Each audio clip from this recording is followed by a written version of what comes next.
축복된 시기를 첫 시간입니다. 오늘 칼리스데일교회 오신 모든 분들을 진심으로 환영합니다. 그리고 오늘 이 자리에 계시지는 않지만 또 영상을 통해서 함께 예배에 참여하시는 모든 분들을 진심으로 환영합니다. 정말 여러분들과 함께 예배를 드리는 게 이렇게 축복인 줄 몰랐습니다. 그러니까 금요일마다 여기 조 목사님도 계시고 또 목사님도 계시고 금요일 설교로 녹음하고 그리고 이제 안식일 설교를 녹음하는데 여기 여러분이 앉아 계셔야 할 자리에 아무도 안 앉아 계시고 아무도 없는 곳에서 설교를 하는 겁니다. 힘드셨죠? 조 목사님, 도 목사님.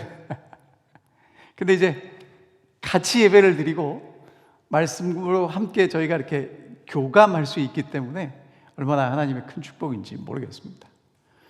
오늘은 저희가 계속해서 이제까지 공부했던 내용을 이어가도록 하겠습니다. 믿음의 조상 아브라함인데요, 함께 이 말씀을 읽고 시작하겠습니다. 시작. 너는 복이 될지라. 하나님이 아브라함에게 기대하신 것은 복이 되라는 거였고요. 오늘은 창세기 18장입니다. 창세기 18장에 있는 내용은 여호와께서 아브라함을 찾아오신 내용입니다. 자, 오늘 다 창세기 18장 펴주시면 되고요. 제가 여기 서서 할까요? 왔다 갔다 하면서 할까요? 어떤 게 더 좋겠습니까? 오케이. 자, 창세기 18장의 내용은 두 부분으로 나눠지는데요. 첫 번째, 1절부터 15절까지는 하나님이 아브라함을 찾아오시는데 이번에는 누구에게 말씀하시냐 하면 사라에게 말씀하십니다. 그리고 16절부터 마지막 33절까지는 하나님하고 아브라함하고 소돔의 멸망에 대해서 이제 대화를 나누고 아브라함이 기도하는 내용으로 되어 있습니다. 여러분이 이 말씀을 함께 공부하고 나서 어떻게 여러분의 마음속에 결론이 내려질지 모르겠지만 제가 오늘 이 말씀을 준비하면서 저는 굉장히 마음이 벅찼습니다. 야, 하나님이 아브라함을 찾아오시다니. 그 하나님이 오늘 우리도 찾아오시겠구나. 정말 우리를 찾아오시는 그 하나님을 여러분 이 안식일에 꼭 경험하셨으면 좋겠습니다. 그 전에 있는 내용을 좀 잠깐 정리를 하면 이렇게 됩니다. 17장은요, 하나님이 아브라함에게 오셔서 다시 약속을 반복하시는 내용이에요. 그리고 이름을 아브라함에서 아브라함으로 내에서 사라로 바꾸십니다. 그 다음에 언약을 다시 확인하시고 그 다음에 할례를 받아라 라고 말씀하세요. 그게 언약의 표징입니다. 그게 이제 그 17장의 내용이에요. 18장의 내용은 사라가 임신하기 전에 하나님이 다시 아브라함을 직접 찾아오시는 내용입니다. 어떤 내용인지 함께 좀 살펴보겠습니다. 여호와께서 사라에게 아들을 약속해 주시는 이야기입니다. 이 내용을 여러분 이제 집에 가서 읽어보시면 되고 있는 내용을 확인하시면 되고요. 이게 뭐냐면 아브라함이 집 앞에 있는데 손님 셋이 지나갔단 말입니다. 그래서 아브라함이 가서 그분들을 자기 집에 모셔다가 극진히 대접했다. 뭐 이제 그런 내용이 1절부터 5절까지 있는 내용입니다. 자, 아브라함이 어떻게 영접했냐면 엎드려서 영접합니다. 저기 보면 2절 보면 눈을 들어본 즉 사람 셋이 맞은편에 서 있는지라 그가 그들을 보자 장막문에 달려나가 영접하여 몸을 땅에 굽혀 이르되 뭐 하면서 이제 이렇게 초청을 하지요. 여러분 아브라함이 손님을 자기 집에 초청하는 것으로 18장은 시작합니다. 그런데 잘 대접해요. 근데 여러분 제가 베두인 사람들, 이게 지금 이제 유목민들이 어떻게 살았는가 봤더니 이렇게 얘기를 하더라고요. 지나가는 나그네에게 왜 그렇게 분에 넘치는 융성한 대접을 합니까? 라고 물었더니 이렇게 답했어요. 오늘은 당신이 나그네로 나의 대접을 받지만 내일은 내가 당신의 나그네가 되어서 대접을 받을지 누가 알겠습니까? 그러니까 오늘은 내가 대접하는 사람이지만 내일은 내가 대접을 받는 사람이 될 수도 있기 때문에 그래서 융숭하게 대접을 한다는 겁니다. 그래서 이 베두인들은 이런 그 자기들 나름대로의 관습이 있답니다. 누가 와서 의탁하더라도 손님으로 오면 하루에 차 한 잔씩은 주고 3일은 무조건 보호해 준다는 것입니다.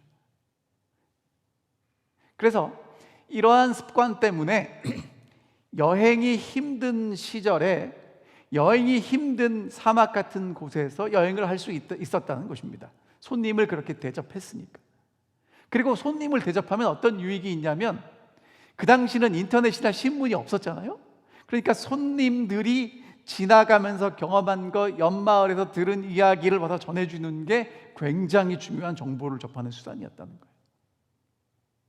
자, 그 다음에 이 베두인들에게는요, 이렇게 손님을 대접하는 게 가문의 명예랍니다.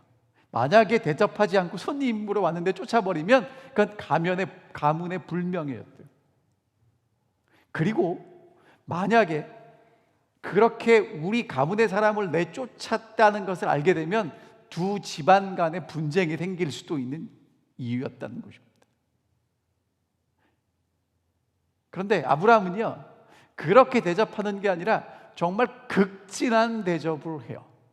여기 보면 아브라함이 사라에게 뭐라고 얘기를 하냐면, 고운 가루 3쌀을 가져가 반죽을 하고, 그 다음에 가서 송아지를 잡고 우유와 엉긴 젖 다 이렇게 대접합니다. 하나씩 살펴볼게요. 아브라함이 음식을 준비했는데 어떤 음식을 준비했냐면 넉넉한 음식을 준비합니다. 손님 몇 명 왔어요? 3명. 여러분, 3스아면 얼마나 될까요? 3스아. 한 스아가 7리터에서 8리터쯤 된대요. 그러니까 어떻게 생각하시면 되냐면, 밀가루라고 하면 3스하면 22리터쯤 되니까 이만한 포대입니다. 그것으로 빵을 만들었는데, 이게 이제 얼마나 물량이냐면, 여러분 팬케이크 만들 때, 하나의 팬케이크를 만들 때 밀가루가 300ml 들어간대요. 그러면 22리터 정도 되면 그 팬케이크 몇 장을 만들 분량이냐면 70장 만들 분량입니다. 손님 몇 명 왔는데? 3명 왔는데 어마어마하게 빵을 구운 거예요. 그 다음에 여러분, 송아지를 잡습니다. 여러분, 송아지 한 마리를 손님 셋이 먹을 수 있을까요? 여러분, 염소 한 마리도 한 가족이 먹기에 양이 충분합니다. 그러니까 굉장히 넉넉하다는 거예요. 그 다음에 엉긴 젖이 뭘까? 버터 아니겠습니까? 버터와 우유를 가져왔습니다. 그러니까 아브라함은요, 손님을 어떻게 대접했냐면 그냥 극진하게 대접한 정도가 아니라 손님들이 먹고 남을 만큼 넉넉하게 대접을 합니다. 자, 근데 여러분, 또 한 가지, 여러분 여기 이제 이 성경절 다시 보고요, 아브라함이 가서 떡을 만들라고, 빵을 만들라고 누구에게 부탁했습니까? 사라. 그 집에 종이 있을까요, 없을까요? 있는데 자기 부인에게 부탁하고요, 그 다음에 송아지 잡으러는 누가 갔습니까? 하인에게 잡으라고 했습니까? 자기가 잡았습니까? 자기가 잡았어요. 이게 무슨 얘기를 하는 겁니까? 자, 그 다음에 여기도 보면 아브라함이 그들 앞에 차려놓고 나무 아래 모셔 섬에 그들이 먹으니라. 이게 무슨 얘기를 하는 거냐면요, 밥 먹을 동안에 아브라함은 서서 시중 들었다는 거예요. 왜 그렇게 했을까요?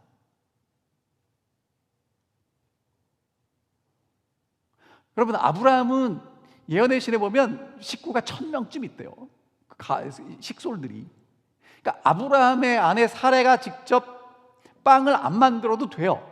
아브라함이 직접 송아지를 안 잡아도 돼요. 근데 왜 자기 부인을 시키고 자기가 직접 가서 송아지를 잡고 있을까요? 이유가 뭐겠습니까? 여러분, 손님을 대접하는 건요, 특권이기 때문에 그래요. 손님을 대접하는 건 하나님의 축복을 받는 직통이기 때문에 그렇습니다. 그러니까 아브라함은요, 뭘 아는 거예요. 이런 특권과 이런 축복을 받는 길을 다른 사람에게 주지 않고 누가 하겠다는 겁니까? 내가 하겠다는 겁니다. 여러분, 다른 사람을 섬기는 기회가 오면 열심히 섬기시기 바랍니다. 왜? 누구도 했어요? 믿음의 조상, 부자였던, 많은 종들을 거느리고 있던 아브라함도 직접 했어요. 왜? 그게 축복이니까. 그래서 이렇게 말씀하십니다. 손님 대접하기를 잊지 말라. 이로써 부지 중에 천사를 대접한 이들이 있었는데, 여러분, 우리가 대접하는 손님 중에 누가 있을 수 있어요? 천사. 근데 여러분, 천사가 온다고 대접하는 마음을 먹으시면 절대로 천사 대접을 못해요. 어떻게 하셔야 되냐면, 그냥 대접을 열심히 하다 보니까 누구를 만나게 돼 있어요? 천사를 만나게 돼 있다는 것입니다.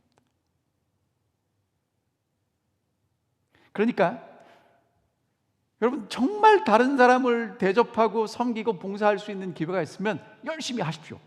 그게 믿음의 조상 아브라함의 자손이 되는 길입니다. 사도 바울은 자 보세요. 이렇게 써 무저언지에 있는 말씀 읽겠습니다. 그는 몸소 그들의 음식물을 선택하여 그들이 서늘한 그늘 아래서 휴식하는 동안에 연희를 준비하였고, 그들이 대접을 받는 동안 그들 곁에 정중히 서 있었다. 하나님께서는 이 정중한 행동을 당신의 말씀 가운데 기록할 만큼 중요하게 여기셨으며, 여러분, 이게 얼마나 중요하면 성경에 자세히 기록되어 있겠습니까? 하나님이 중요하게 보신다는 것입니다. 천년 후에 영감받은 사도는 그것에 대하여 다음과 같이 언급하였다. 손님 대접하기를 잊지 말라. 이로써 부지 중에 천사를 대접한 이들이 있었느니라. 기회가 되는 대로 여러분 잘 대접하시기 바랍니다. 잠언에는 이런 말씀이 있어요. 내 떡을 물 위에 던지라. 여러분, 물 위에 던진 떡이 다시 돌아옵니까? 안 돌아옵니까? 안 돌아오는데요, 여러 날 후에 돌아온답니다. 그리고요, 또 뭐가 있냐면 이렇게 말씀하십니다. 갈라디아서에서 그리스도 예수 안에서는 할례나 무할례나 효력이 없으되 사랑으로 역사하는 믿음뿐이니라. 예수 안에 정말 효력이 있는 건 할례를 받았느냐 할례를 받지 못했느냐보다 더 중요한 게 뭐냐면 믿음이 필요한데요, 어떤 믿음이 필요하냐면 사랑으로 나타나는 믿음이 필요하다는 것입니다. 그러니까 여러분과 제가 정말 아브라함의 자손이라면, 아브라함이 우리의 믿음의 조상이고 우리가 아브라함을 따라가는 사람들이라면 우리의 삶에 뭐가 나타나야 돼요? 믿음이 나타나야 되는데, 그 믿음은 말로만 하는 믿음이 돼서는 안 되고요, 말과 함께 사랑으로 나타나고 역사되는 믿음이 필요하다고 말씀하십니다. 자, 그 다음에 이제 하나님이 이제 손님들이 밥을 다 먹고 나서요, 갑자기 아브라함에게 아내 사레가 어디 있느냐고 물었습니다. 그러니까 아브라함이 뭐라고 대답했냐면 장막에 있습니다. 그러니까 여러분, 지금 이제 여러분들에게 보여드리는 사진은 누가 크게 보여요? 사라가 크게 보이고, 아브라함과 손님들은 저 밖에서 이제 나무 밑에서 밥을 먹고 있는, 밥 먹고 난 다음이에요. 그때 이제 손님 중에 한 분이 이런 얘기를 하죠. 그가 이르되 내년 이맘때 내가 반드시 내게로 돌아오리니 내 아내 사라에게 아들이 있으리라 하시니, 사라가 그 뒤 장막 문에서 들었더라. 아브라함과 사라는 나이가 많아 늙었고 사라에게는 여성의 생리가 끊어졌는지라. 사라가 속으로 웃고 이르되 내가 노쇠하였고 내 주인도 늙었으니 내게 무슨 즐거움이 있으리요. 여러분, 손님이 뭐라고 얘기를 했냐면 내년에 아내 사라가 분명히 아들을 낳을 거야 라고 얘기를 했는데, 그 얘기를 누가 들었습니까? 사라가 문 뒤에서 들었는데,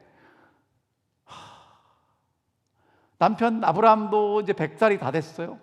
나는 90살이 다 됐어요. 생리가 끊어진 지 오래입니다. 아이를 낳을 수 있습니까? 없습니까? 그래서 사라가 웃었습니다. 여러분, 이때 웃는 웃음을 무슨 웃음이라고 할까요? 거기다가 하나를 붙여야 되겠죠. 쓴 웃음이라고 하면 되지 않겠습니까? 에이구, 그러면 얼마나 좋겠어요, 그렇죠? 근데 나를 봐도 안 되고 우리 신랑 아브라함을 봐도 안 되는 일이에요. 이건 되지 않는 일이에요. 그러니까 여러분, 지금 왜 이 얘기가 기록됐을까? 정말 가능성이 없다는 것이 확인된 거예요. 그리고요, 하나님이 얼마 전에 아브라함에게 나타나셔서 아들 준다고 하셨잖아요. 근데 아브라함이 집에 가서 사라에게 얘기를 했는지 안 했는지 잘 모르겠습니다. 근데 하나님이 이제는 누구에게 직접 말씀하시는 거예요? 사라에게 직접 내년 이맘때 네가 아들을 낳을 거라고 사라에게 직접 말씀하시는 거예요. 여호와께서 아브라함에게 이르시되 사라가 왜 웃으며 이르기를 내가 늙었거늘 어떻게 아들을 낳으리요 하느냐? 여호와께 능하지 못한 일이 있겠느냐? 기한이 이를 때 내가 내게로 돌아오리니 사라에게 아들이 있으리라. 사라가 두려워서 부인하여 이르되 내가 웃지 아니하였나이다. 이르시되 아니라 내가 웃었느니라. 여러분, 하나님이 사라가 웃는 것 보셨습니다. 외롭고 쓸쓸하고 절망적이게 하나님의 소망의 말씀을 들었고 약속의 말씀을 들었지만 안 될 걸 뻔히 아니까 그냥 피식 웃었어요. 근데 하나님이 뭐라고 말씀하시냐면 사라야 너 왜 웃었니? 라고 말씀하시죠. 그러니까 사라가 뭐라고 얘기합니까? 안 웃었습니다. 여러분, 저는 여기서 뭘 보냐면 하나님이 사라도 아끼시고 생각하시고 하나님의 구원에 아브라함의 아들을 낳는 그 일에 동참시키시는 하나님을 봅니다. 여러분, 이게 오늘날에는 좀 그렇게 의미가 이렇게 그 무게감이 좀 적을지 모르지만 이 시대에는 이게 굉장한 얘기입니다. 왜? 하나님은 사라를 불러서 직접 말씀하지 않으세요. 아브라함을 통해서 말씀하시잖아요. 지금 그 당시는 여자는 죄송하지만 인정을 받지 못하는 시대였어요. 제가 어렸을 때 저희 외갓집에 가면 외할머니는 외할아버지랑 같이 밥상에서 식사를 하신 게 아니라 그 조그마한 소반이라는 거 기억나십니까? 우리 여집사님들 거기서 따로 드셨어요. 왜? 옛날에는 여자랑 남자랑 같이 밥 안 먹거든요. 우리나라에서도. 이 시대에는 오죽했겠습니까? 그런데 하나님이 지금 사라에게 뭐라고 말씀하시냐면 여호와께 능하지 못한 일이 있겠느냐? 없다는 겁니다. 믿으라고 말씀하세요. 여러분, 사라가 믿었습니까? 안 믿었습니까? 여기 뭐라고 대답을 하셔야 되겠어요? 자, 사도 바울이 이렇게 얘기를 합니다. 아브라함이 바랄 수 없는 중에 바라고 믿었으니 이는 내 후손이 이 같으리라 하신 말씀대로 많은 민족의 조상이 되게 하려 하심이라. 그가 백세나 되어 자기 몸이 죽은 것 같고 사라의 태가 죽은 것 같음을 알고도 믿음이 약하여지지 아니하고 믿음이 없어 하나님의 약속을 의심하지 않고 믿음으로 견고하여져서 하나님께 영광을 돌리며 그 약속하신 그것을 또한 능히 이루실 줄을 확신하였으니 그러므로 그것이 그에게 의로 여겨졌느니라. 여러분, 아브라함도 믿었고 사라도 믿었답니다. 그래서 하나님의 약속이 이루어졌답니다. 안 될 것 같은 거요, 아무리 따져도 가능성이 없는 거요, 여러분 그것 자꾸 생각하지 마시고요, 하나님이 된다고 말씀하신 그것을 믿게 되시기를 간절히 바랍니다. 자, 그럼 여기서 한 가지 여쭤볼게요. 오늘 여러분과 제가 하늘을 상속받는 것이 분명합니까? 왜 분명합니까? 주신다고 약속하셨으니까. 그 약속을 믿게 되시기를 간절히 바랍니다. 믿을 만한 근거가 없는 상태에서는요, 쓴 웃음을 지었어요. 근데 하나님은 아들을 주신다고 약속해 주셨습니다.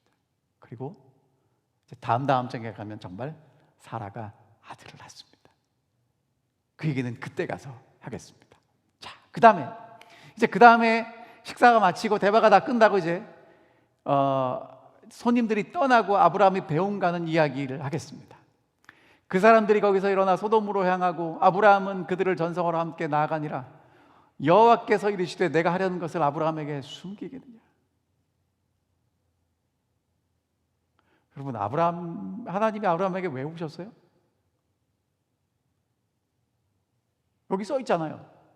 하나님이 하려는 것을 아브라함에게 숨기지 않고 드러내시고 말씀하시기 위해서 오셨다는 것입니다. 자, 여러분 다시요. 하나님이 아브라함을 왜 직접 다시 찾아오셨어요? 하고 싶은 일을 숨기지 않으려고 오셨어요. 두 가지입니다. 아브라함에 대한 하나님의 뜻이 있고요, 아브라함 주변에 대한 하나님의 뜻을 말씀해 주시기 위해서 오셨어요. 자, 첫 번째, 여러분 요 얘기부터 할게요. 하려는 것을 숨기지 않는 사람을 성경에서는 벗이라고 합니다. 야고보 2장 23절에 보면 그는 하나님의 벗이라 칭함을 받았으니, 아브라함은 하나님의 친구입니다. 여러분, 친구에게 우리가 하는 일이 뭐냐면요, 친구는 어렸을 때는 같이 노는데요, 커서는요 친구들끼리 하는 게 뭐라면 대화를 합니다. 대화는 주로 뭘 갖고 합니까? 특별히 여자분들이 대화를 많이 하죠. 뭐 갖고 대화하냐면 내가 경험한 이야기, 네가 경험한 이야기를 서로 나눕니다. 그럼 여러분, 이야기를 나눌 때 대화가 잘 된다 하면 뭘 하는 겁니까? 저는 대화를 잘 하는 사람이 아닌데 대화를 잘 하시는 분들, 특별히 여자분들이 대화하는 걸 보면요 이렇게 하더라고요. 별 얘기도 아닌데 나 오늘 뭐 어디 갔다 왔다, 오늘 뭐 먹었다, 뭐 샀다 그러면 어머 그래 어쩌고 저쩌고 하면서 맞장구를 쳐줘요. 그게 대화더라고요. 여러분, 그러면 하나님의 벗이라 하면 뭐냐면 하나님이 하나님의 계획과 하나님의 마음을 열어놓으니까 아브라함이 하나님의 마음을 알아서 뭐 하는 거예요? 하나님께 맞장구 치는 일입니다. 아브라함은 뭘 할 줄 알았냐면 하나님의 뜻이 뭔지를 말씀하시니까 하나님의 마음을 알고 하나님께 맞장구를 쳤어요. 그러니까 하나님의 벗이라고 말씀하시는 거예요. 하나님의 친구라고 말씀하시는 거예요. 여러분, 정말 하나님이 오늘도 아브라함의 자손들을 통해서 하나님의 벗이라고, 하나님의 친구라고 말씀하기를 원하십니다. 하나님께 맞장구 좀 쳐드릴 수 있는 그리스도인들이 되셨으면 좋겠습니다. 그럼 어떻게 했나 보겠습니다. 자, 아브라함을 향한 하나님의 뜻입니다. 제가 좀 읽을게요.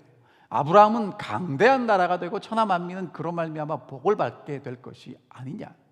내가 그로 그의 자식과 건속에게 명하여 여호와의 도를 지켜 의와 공도를 행하게 하려고 그를 택하였나니 이는 나 여호와가 아브라함에게 대하여 말한 일을 이루려 함이라. 여러분, 요 얘기를 요약하면 이렇게 됩니다. 하나님은 아브라함을 강한 나라로 만드시는데 이유가 뭐냐면 천하 만민이 아브라함을 통해서 복을 받게 된다는 거예요. 그러니까 여러분, 아브라함의 역할이 뭐예요? 하나님의 축복이 아브라함을 통해서 흘러가는 통로가 되고 정말 복이 되는 것입니다. 근데 하나님은요 아브라함에게서 끝나기를 원치 않고요, 아브라함의 자식과 아브라함의 권속들, 아브라함의 집안에 속한 모든 사람들이 여호와의 도를 지킴으로 계속 축복이 되기를 원하셨단 말이에요. 아멘입니까? 여러분, 이 말씀이 왜 중요하냐면 사도 바울은 예수 그리스도를 믿는 사람들은 아브라함의 자손이라고 부릅니다. 그럼 여러분, 유대인들은 아브라함의 자손이라고 뭐 피가 섞였으니까 얘기를 할 만하지만 오늘 여러분과 저는 아브라함하고 피가 안 섞였는데도 아브라함의 자손이라고 부릅니다. 이유가 뭐예요? 아브라함이 믿음으로 하나님이 주신 아들을 낳았고 오늘 여러분과 저도 동일한 믿음으로 하나님을 믿기 때문에 아브라함과 우리는 뭐가 되냐면 한 패밀리가 되는 거예요. 그러면 아브라함을 통해서 천하 만민이 복을 받기를 원하신 게 하나님의 뜻이었다면 오늘 여러분과 저를 통해서 우리 주변에 있는 사람들이 뭘 받아야 돼요? 복을 받아야 돼요. 자, 따라 하십시오. 나는 축복의 통로이다. 여러분이 왜 축복의 통로가 되셔야 됩니까? 아브라함의 자손이기 때문에. 하나님의 뜻이 뭐예요? 아브라함이 강한 나라가 되고 축복의 통로가 되는 것처럼 아브라함의 후손들도 잘 돼서 축복의 통로가 되기를 원하신단 말입니다. 그러니까 여러분, 사람들을 만날 때 코로나 바이러스의 통로가 되지 마시고요, 축복의 통로가 되기 위해서 축복을 가지고 가시기를 바랍니다. 이게 하나님의 뜻이란 말이에요. 자, 그 다음에 하나님이 소돔을 멸망시키려는 계획을 지금 아브라함에게 말씀하세요. 여호와께서 또 이르시되 소돔과 고모라에 대한 부르짖음이 크고 그 죄악이 심히 무거우니 내가 이제 내려가서 그 모든 행한 것이 과연 내게 들린 부르짖음과 같은지 그렇지 않은지를 내가 보고 알려 하노라. 하나님이 이제 뭐라고 말씀하시냐면 소돔과 고모라에서 들려오는 소리가 너무 크고 죄악이 정말 이제 잔이 차서 이제 멸망시킬 때가 됐는데 진짜인지 아닌지 보고 정말 그러면 멸망시키겠다고 아브라함에게 말씀하시는 겁니다. 여러분, 이거를 하나님이 아브라함에게 말씀하셨구나 하고 그렇게 끝내시면 안 돼요. 이거는 정말 어마어마한 사건입니다. 왜 그러냐면 여러분 보세요. 하나님이 지금 소돔을 멸망시키러 가시는데 누구네 집에 들렸어요? 아브라함네 집에 직접 들렸어요. 들린 이유가 뭐예요?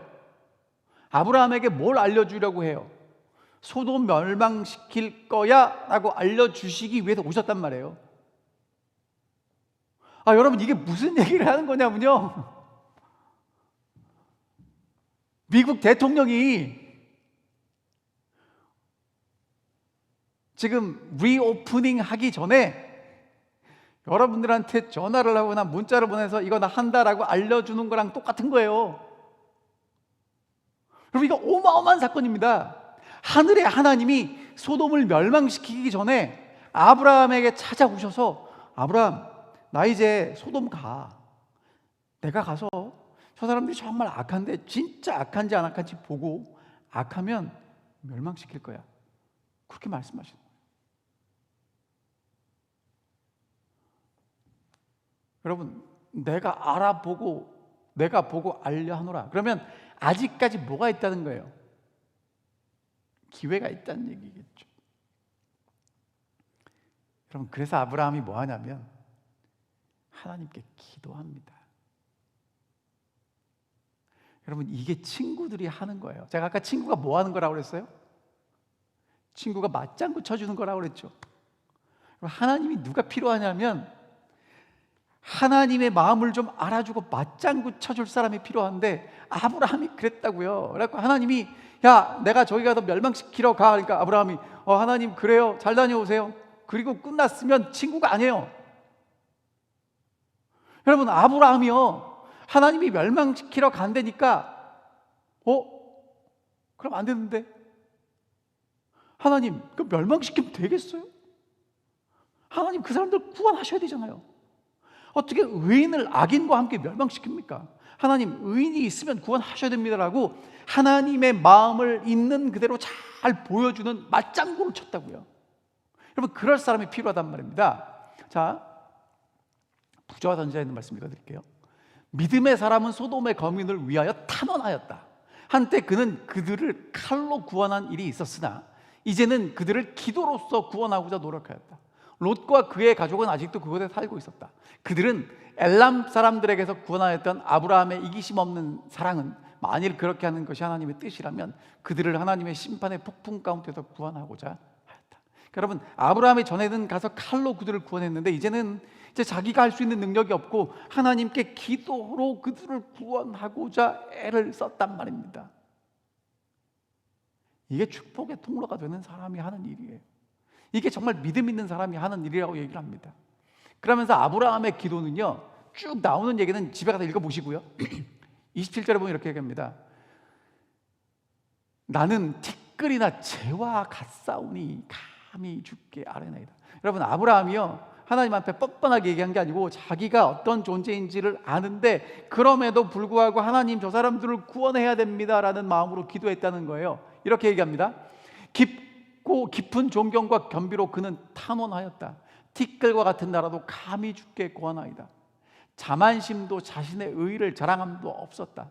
그는 순종이나 하나님의 뜻을 행하느라고 드린 희생의 근거로 은총을 요구하지 않았다. 그는 그 자신이 죄인으로서 죄인을 위하여 간구하였다. 하나님께 나아가는 자들은 모두 이와 같은 정신을 가져야 한다. 그러나 아브라함은 사랑하는 아버지에게 간청하는 어린 아이의 확신을 나타내었다. 그러니까 정말 겸허하고 죄인으로서 하나님께 나아가지만 아브라함의 간구와 탄원은 예수님이 죄인을 위해 간구하고 탄원했던 그런 간구와 탄원을 하나님께 올렸단 말이에요. 근데 여러분, 그게 어떻게 시작이 됐다고요? 하나님이 아브라함한테 가서 나 소돔 멸망시키러 가라고 얘기를 했기 때문에 가능한단 말입니다. 아브라함이 이렇게 얘기합니다. 주께서 의인을 악인과 함께 멸하시나이까. 여러분, 하나님은요, 누구에게 관심이 있냐면 악인에게는 관심이 별로 없어요. 의인에게 관심이 있습니다. 의인은 절대로 멸망시키지 않습니다. 자, 그래서 아브라함이 하나님께 기도해요. 하나님, 아브라함 생각에는요, 설마 50명 없겠어? 그래서 하나님 50명 있으면 멸망 안 시킬 거죠? 하나님 오케이 했어요. 45명은요? 오케이. 40명은요? 오케이. 여러분, 그게 쉬울까요? 어려울까요? 쉽지 않습니다. 근데 여러분, 지금 이게 뭘 나타내냐면 아브라함이 정말 간절히 기도했다는 거예요. 한 명이라도 이 성이 멸망하기를 원치 않는 그런 마음으로 기도했다는 것입니다. 여러분, 이게 오늘 여러분과 저한테 되게 중요한 얘기예요. 왜냐하면 우리가 마지막 시대에 세상이 멸망할 거 알잖아요. 우리가 뭐 해야 됩니까? 기도해야 돼요.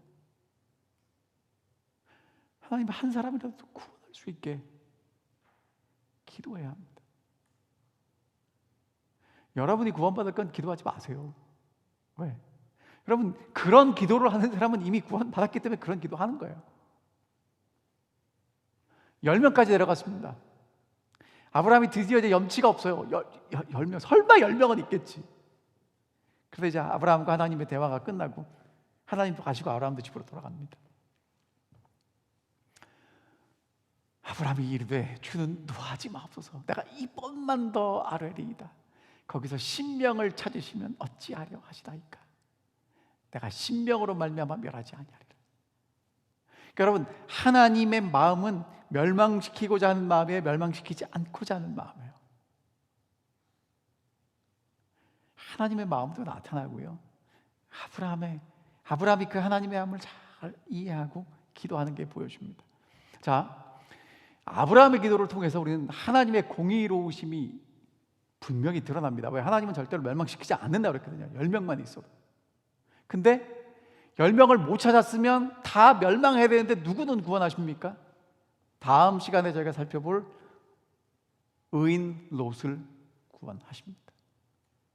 자, 그럼 여러분, 소돔성은 왜 멸망했습니까? 아브라함의 기도가 부족해서 멸망한 게 아니라 죄악이 가득 찼기 때문에 멸망했습니다. 또 한 가지, 여러분, 기도는요, 하나님의 뜻을 바꾸는 게 기도가 아니고요, 하나님의 뜻을 깨닫고 순종하려는 고백입니다. 그걸 위해서 기도하셔야 된다. 여러분, 아브라함의 기도가 응답되지 않았습니까? 아니요, 응답됐어요. 아브라함은요, 이 기도를 통해서 하나님의 뜻을 더 알게 됐다고요. 그게 기도의 응답입니다. 여러분, 내가 원하는 뜻이 관철되는 게 기도의 응답이 아니고 하나님의 뜻이 무엇인지를 더 알아가는 게 기도의 응답이라고 분명히 성경은 우리에게 말하고 있습니다. 자, 이제 결론을 말씀드릴게요. 왜 소돔의 운명에 대해서 하나님이 아브라함에게 말씀하셨는가?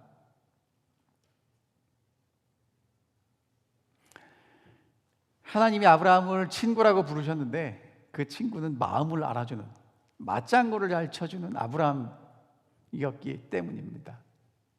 멸망하는 영혼에 대한 사랑이 아브라함의 기도에 힘을 불어넣었다.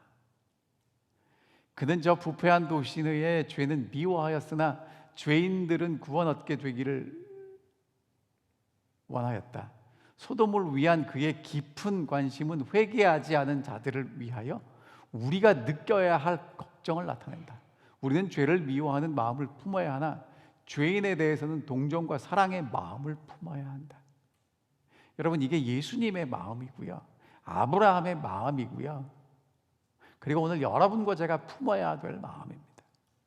이런 마음을 품은 사람을 하나님은 친구라고 부르십니다. 이런 사람을 하나님은 맞장구를 잘 쳐준다라고 말씀하십니다. 여러분, 하나님은요, 하나님의 마음을 알아주는 친구가 필요합니다. 하나님이 어떤 계획을 말씀하시면 그 계획 때문에 하나님께 맞장구를 치고 기도할 사람들이 필요하다는 말씀입니다. 예수님이 이렇게 제자들에게 말씀하셨어요. 이제부터는 너희를 종이라 하지 아니하리니 종은 주인이 하는 것을 알지 못함이라. 너희를 친구라 하였노니 내가 아버지께 들은 것을 다 너희에게 알게 하였습니다. 여러분, 오늘 여러분과 저는 예수님의 친구입니다. 왜?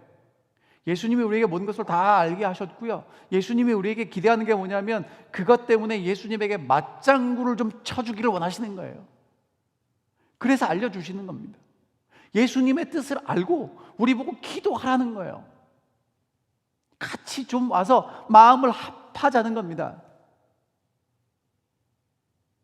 여러분, 그래서 창세기 18장 얘기는요, 제가 오늘 오면서 참 마음이 벅찼습니다. 왜? 하나님이 아브라함을 찾아오신 것처럼, 여러분, 소돔의 멸망을 위해서도 하나님이 아브라함을 찾아오셨다면 이제 이 세상의 역사의 마지막이 될 때 하나님이 분명히 우리를 찾아오지 않으시겠습니까? 우리에게 말씀하시지 않겠습니까? 누가 필요하냐면 아브라함처럼 하나님께 맞장구 치고 예수 그리스도와 함께 이 역사를 마칠 사람들이 필요하다는 것입니다. 그걸 위해서 여러분과 저를 부르셨죠. 자, 그 다음에요, 아브라함을 복의 근원으로 부르셨죠. 천하 만민은 그로 말미암아 복을 받게 될 거라고 말씀하십니다. 아브라함의 자손도 복을 받는데, 여러분, 아브라함이 왜 그런 복의 통로인가? 소돔이 멸망해 가는데 그 소돔을 구원해 달라고 기도합니다. 하나님의 마음으로 기도합니다. 그게 축복의 통로가 되는 거라는 거예요. 여러분, 하나님이 여러분과 제가 정말 축복의 통로가 되기를 원하세요. 어떻게 될 수 있는가? 정말 하나님의 마음으로 죽어가는 사람들을 위해서 기도하는 것입니다. 그게 아브라함이 축복의 통로로서 했던 일이라는 거예요. 자, 그 다음에 여러분, 내가 보고 알려 하노라는 하나님의 말씀을 하시는 이유가 뭐냐면, 여러분, 아브라함이 하나님께 기도하잖아요. 그러면 아브라함이 하는 기도를 통해서 하나님이 소돔을 멸망시키러 가시는데 멸망시키고자 함이 아니고 구원하고자 하는 게 드러난다고요. 아브라함이 처음부터 10명을 불렀으면 문제가 없었을 텐데 50명을 불렀잖아요. 아무 생각 없이. 설마 했겠죠. 근데 50명 안 되면 어떡하지? 하나님한테 기도해. 하나님 45명? 40명? 30명? 20명? 10명? 여러분, 그 기도가 쉽겠습니까? 어렵겠습니까? 절대로 쉽지 않아요. 근데 여러분, 하나님이 그 기도를 들을 때마다 오케이 하시는 이유가 뭐예요? 멸망시키고 싶다는 거예요? 멸망시키고 싶지 않다는 거예요? 멸망시키고 싶지 않은 하나님의 마음을 누가 알아요? 아브라함이 알죠. 그리고 아브라함의 기도를 통해서 하나님은 소돔을 멸망시키고 싶은 하나님이 아니구나, 그게 드러난다고요. 여러분, 이게 오늘 우리가 왜 중요하냐면, 오늘 하나님이 하나님의 뜻을 우리에게 알리시고 우리가 그 하나님의 뜻을 알고 기도하고 그것 다른 사람이 구원받도록 하나님과 함께 협력하는 그 일이, 하나님은 세상을 멸망시키고 싶은 하나님이 아니라 한 사람이라도 구원하고 싶은 하나님이시구나를 보여준다고요. 여러분, 세상은 하나님이 어떤 분이신지를 봐야 돼요. 근데 누구를 통해서 봅니까? 아브라함을 통해서 보고요, 우리를 통해서 보게 될 것입니다. 여러분, 하나님이 아브라함 찾아오셨대요. 하나님이 우리 찾아오십니다. 왜? 여러분, 하나님이 왜 우리를 찾아오실 거냐면, 우리가 이제 이 말씀 공부하고 나서 하나님께 맞장구 칠 거니까. 여러분, 뭐 특별한 거 안 하셔도 돼요. 하나님 말씀하시는데 네, 저도 기도할게요. 하나님의 마음으로 저도 기도할 수 있게 해주세요. 그렇게 기도하시면 됩니다. 여러분, 18장은요, 제가 그리고 나서 내린 결론이 뭐냐면, 소돔과 고모라의 멸망은 핵심이 아니에요. 뭐가 핵심이냐면, 하나님이 아브라함을 찾아오신 게 핵심이에요.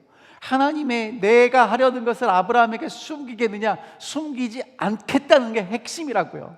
그리고 소돔과 고모라의 구원을 위해서 아브라함이 하나님하고 협력한 것, 그것을 통해서 소돔과 고모라가 구원을 받은 것보다 더 중요한 게 뭐냐면, 아브라함이 하나님을 더 깊이 알게 되었고 경험하게 되었고 하나님이 어떤 분이신지를 더 분명하게 드러낼 수 있었다는 게 핵심이다 이거죠. 사랑하는 카리스마교회 성도 여러분, 이제 하나님이 오늘 우리에게 오십니다. 자, 이 말씀 읽고 갈게요. 아브라함의 정신은 그리스도의 정신이었다. 하나님의 아들 자신이 죄인을 위한 크신 중재자이시다. 죄인의 구원을 위하여 값을 치르신 그분은 인간 영혼의 가치를 아신다. 티 없이 순결한 상태에서만 존재할 수 있는 그런 악에 대한 적개심과 함께 그리스도께서는 무한한 선만이 품을 수 있는 사랑을 죄인에게 나타내셨다. 온 세상의 죄의 무거운 짐을 몸소 지시고 십자가에 못 박히신 고통 중에서도 그분께서는 당신 자신을 능욕하는 자들과 살해하는 자들을 위하여 아버지여 저희를 사하여 주옵소서 자기의 하는 것을 알지 못함이다라고 기도하셨다. 그러니까 여러분, 예수님의 친구 아브라함은 예수님과 같은 기도를 할 수 있었고요, 오늘 예수님을 믿는 이 시대의 아브라함의 자손인 여러분들과 저도 그 기도를 할 수 있다는 것입니다. 여호와께서 이르시되 내가 하려는 것을 아브라함에게 숨기겠느냐. 여러분, 하나님께서 우리에게 하나님의 뜻을 숨기지 않습니다. 그러면 여러분, 오늘 아침에 성경 읽으셨죠? 기도하셨죠? 왜 성경 읽으셨어요? 왜 기도하셨죠? 여러분, 우리가 알고 있는 대로 성경을 통해서 하나님은 하나님의 뜻을 우리에게 나타내십니다. 기도할 때 하나님의 뜻이 분명해질 것입니다. 여러분, 그러니까 우리가 아침마다 성경을 읽고 기도하는 이유가 하나님이 아브라함에게 찾아오시는 것처럼 그 하나님이 여러분과 저를 찾아오시는 것입니다. 그리고 하나님의 뜻을 우리에게 알려주시는 것입니다. 우리가 하나님의 구원의 사업에 동참하기를 원하셔요. 하나님을 더 깊이 알아가기를 원하십니다.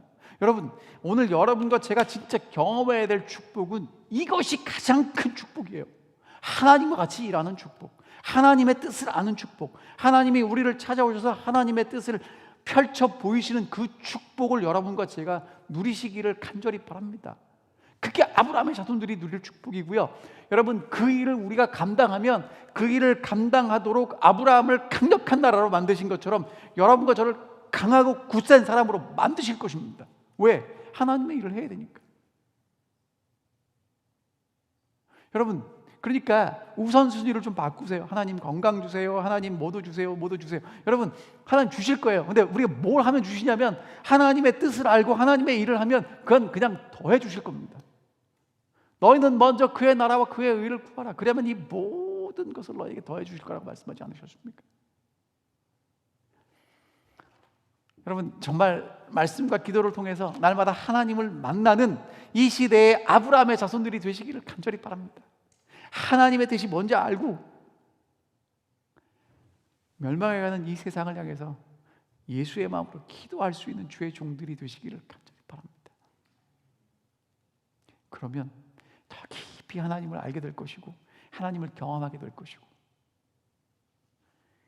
하나님이 오늘 우리를 너는 내 친구야, 너는 참 나한테 맞장구를 잘 쳐주는구나, 내가 너만 만나면 속이 시원해, 그렇게 말씀하실 겁니다.